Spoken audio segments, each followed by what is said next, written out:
ہاتھ دھوتے ہوئے کلمے پڑھنے کی کوئی ضرورت نہیں ہوتی کہ ہم مسلمان تھوڑے ہو رہے ہوتے ہیں. یہ تو حمام میں ننگے کھڑے ہو کر بھی کلمہ پڑھتے ہیں, لا الہ الا اللہ لا الہ الا اللہ و انا الیہ راجعون. یہ کہتی ہے ہماری فیملی میں ایسا ہوتا ہے کہ جب کپڑوں کو کھنگالتے ہیں, نکالتے ہیں پانی سے, تو کلمہ پڑھتے جاتے ہیں تاکہ یہ پاک ہو جائیں.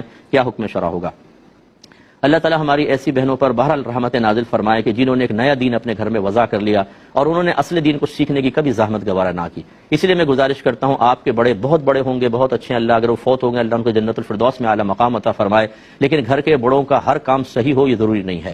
ان کے کاموں کو بھی, ان کی سوچ, ان کے نظریات, ان کے اقوال, ان کے عادات و اطوار جو آپ میں سرایت کر کے نسلوں میں جا رہی ہے, اسے ایک دفعہ شریعت پر پیش کرنا ضروری ہوتا ہے.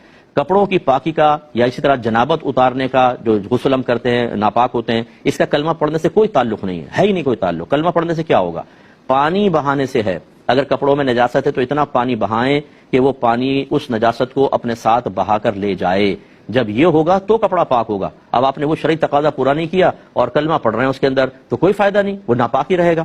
اور اگر پاک ہو گیا کلمہ نہ پڑھیں, اب کلمہ پڑھنے کی حاجت نہیں, کپڑا پاک ہو گیا. اور ناپاک کپڑوں کو پاک کرتے ہوئے کلمہ پڑھنا یہ تو ویسے ہی مطلب ہے کہ مناسب نہیں ہے, گندی چیزوں کے اوپر ایسے آپ پڑھ رہے ہیں, تو یہ اس کی کوئی حاجت نہیں ہے.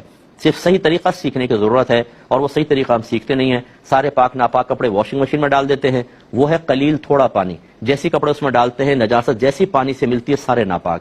آپ نے باہر نکال کے نئے کپڑے اسی پانی میں ڈال کے, تھوڑا اور پانی اور پاؤڈر ڈالا اسی میں ڈال دیا, وہ سارے بھی ناپاک. اب ان کے اندر آپ ان کو نچوڑ کر ایک ٹب میں پانی لے کر انہیں ڈالتی ہیں کپڑوں کو جھاگ نکالنے کے لیے, صابن نکالنے کے لیے. جیسے ٹب کے پانی سے یہ ناپاک سوٹ ملے گا وہ سارا ناپاک. خوب اچھی طرح گھما کے ایک کپڑا, دوسرا کپڑا, تیسرا کپڑا, پھر اس کو بہا دیا, نیا پانی لیا, ایک دفعہ اور نکالنے لگی, یہ سارے ناپاک. پھر جیسے ملیں گے سب ناپاک. اب آپ کلمے پڑھے جا رہی ہیں, کپڑے ناپاک ہیں آخر تک ناپاک. اور پھر اس کو آپ نے رسی پہ ڈال دیا, رسی ناپاک.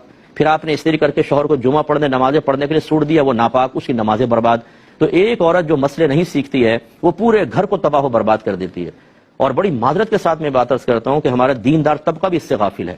جتنے مجھے سن رہے ہیں اس وقت, اگر کوئی نئے عالم بنے ہیں, قاری صاحب ہیں, کوئی نعت خان صاحب ہیں, دیگر لوگ ہیں, اپنے گھر کی خواتین سے معلوم کریں کہ تمہیں کپڑا پاک کرنا آتا ہے, طریقہ معلوم کیجیے. آپ ایسا نہ ہو کہ آپ باہر بزرگ ہوں اور گھر کے اندر گھر والے ناپاک طریقے سے کپڑے کو پاک کرنے کی ناکام کوششیں کر رہے ہوں, اور انہی کپڑوں کو پہن کے آپ واضح و نصیحت فرما رہے ہیں, جمعے پڑھا رہے ہیں, عیدین پڑھا رہے ہیں, آپ نمازیں پڑھا رہے ہیں, اور نمازیوں کی نمازیں بھی برباد ہو رہی ہیں. اتنا خطرناک مسئلہ ہے یہ, لیکن عمومی طور پر سمجھ نہیں پاتے. اگر میں ایک عالم دین ہوں اور میں غیر عالمہ عورت سے نکاح کر لیتا ہوں, تو کیا میری صحبت میں رہ کے خود بخود عالمہ بن جائے گی, یا مجھے سکھانا ہوگا, مجھے پوچھنا ہوگا کہ آپ کو شرعی مسئلے معلوم ہیں کہ نہیں ہے؟ آپ بھی اس کا فیصلہ کر سکتے ہیں. ڈاکٹر اگر کسی عورت سے نکاح کر لے تو وہ بھی ڈاکٹر ہو جائے گی. پی ایچ ڈی والا کسی لڑکی سے نکاح کر لے تو وہ خود بخود پی ایچ ڈی ہو جائے گی. ایسا تو نہیں ہو سکتا, سکھانا ہی پڑتا ہے. اس چیز کو سمجھنے کی بہت ضرورت ہے. باطن کے میل کو دور کرنے کے لیے, غیر مسلموں کو اسلام میں داخل کرنے کے لیے تو بہت ہی مفید ایک جملہ ہے. لیکن اسی کلمہ پاک کو آپ تصور کریں, ایک بندہ بیت الخلاء میں ہے جہاں وہ بے لباس ہے, جہاں گندگی ہے, وہ گندگی کا مقام ہے. آپ خود سے سوال کریں کہ مقام گندگی میں جب انسان بے لباس ہو, کیا خیال ہے کہ کلمہ پاک پڑھنا کیا درست ہوگا یا نہیں؟ آپ اپنے ضمیر سے پوچھیں, تھوڑا سا غور کریں گے تو آپ کا ضمیر آپ کو یہ جواب دے گا کہ قطعاً غیر مناسب ہے, یہ جائز نہیں ہونا چاہیے. ہو کلمہ پاک پھر بیت الخلاء ہو, یہ میچ کوئی سمجھ نہیں آتا ہے. لوگ کہتے ہیں ہم نے تو اپنے بڑے بوڑھوں سے سنا ہے, شروع سے پڑھتے آتے ہیں. پھر بعض لوگوں کو جب بتایا جاتا ہے کہ کلمہ پاک پڑھنا وہاں پر کوئی ضروری نہیں ہے تو وہ تعجب کا شکار ہو جاتے ہیں, کہتے ہیں پاک ہونے کے لیے کلمہ پاک پڑھنا ضروری نہیں ہے. ہم نے تو زندگی میں پہلی بار یہ مسئلہ سنا ہے, ہم تو شروع سے پڑھتے آ رہے ہیں, ہمیں تو شروع سے یہی بتایا جاتا ہے, غسل کرتے ہوئے کلمہ پڑھتے ہیں, استنجا کے بعد ہاتھ دھوتے ہیں کلمہ پڑھتے ہیں, کپڑوں کو دھوتے ہوئے کلمہ پڑھتے ہیں, کوئی چیز جیسے ناپاک پانی میں گر جائے اس کو دھوتے ہوئے کلمہ پڑھتے ہیں. تو بات یہ ہے کہ سوال یہ نہیں کہ شروع سے خاندان والے کیا کیا کہتے چلے آ رہے ہیں, سوال یہ ہے کہ قرآن و حدیث نے کیا کہا ہے. یہ کوئی دلیل نہیں کہ ہمارے بڑے بوڑھے جناب ہم نے تو شروع سے ہی بات سنی ہے. یہ تو ایک طرح سے کفار کا طریقہ رہا ہے کہ جب ان کو کہا جاتا کہ اسلام لے کر آئے تو وہ کہتے ہم نے تو اپنے بڑے بوڑھوں کو دیکھا ہے, وہ تو شروع سے ان بتوں کے آگے سجدہ کرتے تھے, تو حضور آپ ہمیں کون سے نئے خدا کی دعوت دے رہے ہیں؟ تو یہ تو ان کا اعتراض ہے کہ جس کو کاپی کیا جاتا ہے اور ان کا انداز اپنایا جاتا ہے کہ یہ تو ہم نے نیا مسئلہ سن لیا جی. اس لیے علم نہ ہونے کی بنا پر ایسی باتیں کہی جاتی ہیں. اس لیے سب سے پہلی بات, اگر غسل کی بات کریں تو غسل کرتے ہوئے انسان پھر بے لباس ہو اور بیت الخلاء ہو, یہ بالکل جائز نہیں ہے کہ گندگی کے مقام پر کلمہ پڑھا جائے. دوسری بات, استنجا کے بعد انسان واش روم سے باہر آتا ہے, وہاں اگر ہاتھ دھوتے ہوئے کلمہ پڑھ رہا ہے, چلیں وہاں گناہ تو نہیں ہے. اسی طرح کپڑے دھوتے ہوئے انسان یا کوئی بھی چیز پاک کرنے کے گھر سے جب انسان دھو رہا ہے تو اس وقت کلمہ پڑھ رہا ہے, چلیں اس وقت گناہ تو نہیں ہے.